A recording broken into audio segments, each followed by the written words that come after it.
నాకు అందరు తిడుతున్నారు. నేను ఉట్టి కుక్కల గురించి మాట్లాడుతున్నారు. మనుషుల గురించి మాట్లాడలేదు. నేను ఏ ఎన్‌జీఓ పెట్టాను? నేను ప్రాణుల కోసం ఎన్‌జీఓ పెట్టాను. నేను ఒక animal welfare NGO founder. So, నేను ప్రాణుల గురించి మాట్లాడతాను.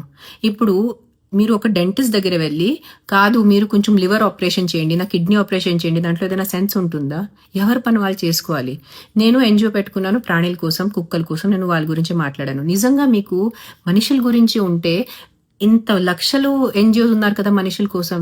వాళ్ళని వెళ్ళి ఎందుకు మీరు తిట్టట్లేదు? వాళ్ళని వెళ్ళి మీరు ఎందుకు జవాబు అడగట్లేదు? నేను మా మనుషుల గురించి మాట్లాడాలి అంటే అంత ప్రపంచం అంతా రెస్పాన్సిబిలిటీ నేనే తీసుకున్నాను నా తల మీద.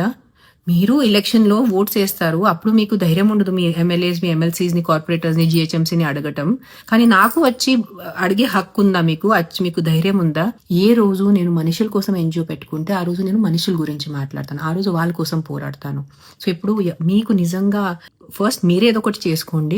తర్వాత వెళ్ళి మీ గవర్నమెంట్ని అడగండి. తర్వాత వెళ్ళి ఎన్‌జీఓ ఎవరు పెట్టుకున్నారు మనుషుల కోసం, వాళ్ళు డొనేషన్స్ ఎంత తీసుకుంటున్నారు కదా ఎన్‌జీఓ, మనుషుల ఎన్‌జీఓ, వాళ్ళని మీరు జవాబు అడగండి. నాకు కాదు. నేను పెట్టాను కుక్కల కోసం. నేను కుక్కల గురించి మాట్లాడతాను.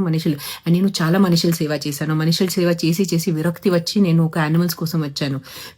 నేను చేసిన మనుషుల సేవ మీరు 1% కూడా చేసి ఉండరు. మీకు తెలీదు. నేను since the time I was 17 years old, పెళ్లి ముందే, బికాస్ మీ తెలుగు వాళ్ళకి నా life only post my marriage, only post Badri only. I had a life before Badri. I was 17 years. అప్పటి నుంచి నేను ఇంట్లో పని వాళ్ళ హస్బెండ్స్ కొడతారు.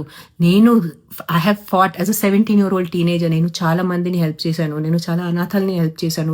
తిండి కోసం హెల్ప్ చేశాను, డబ్బు కోసం హెల్ప్ చేశాను. సో మీరు నాకు వచ్చి ఇలాంటిది మోరల్ పోలీసింగ్ చేయొద్దు నాతో, not to me at least. I have done enough. మనుషుల కోసం చేసి మనుషుల బిహేవియర్తో విరక్తి వచ్చేసి నేను ప్రాణుల దగ్గర వచ్చేసాను. అట్లీస్ట్ పాపం ఆ మూగ జీవాలు ఏదైనా వాళ్ళ కోసం మంచి చేస్తే అట్లీస్ట్ మనకి శాపాలు ఇవ్వరు. If they don't give anything. ఈ మనుషుల కోసం మంచిగా చేస్తే కూడా నేను శాపాలు తిన్నాను.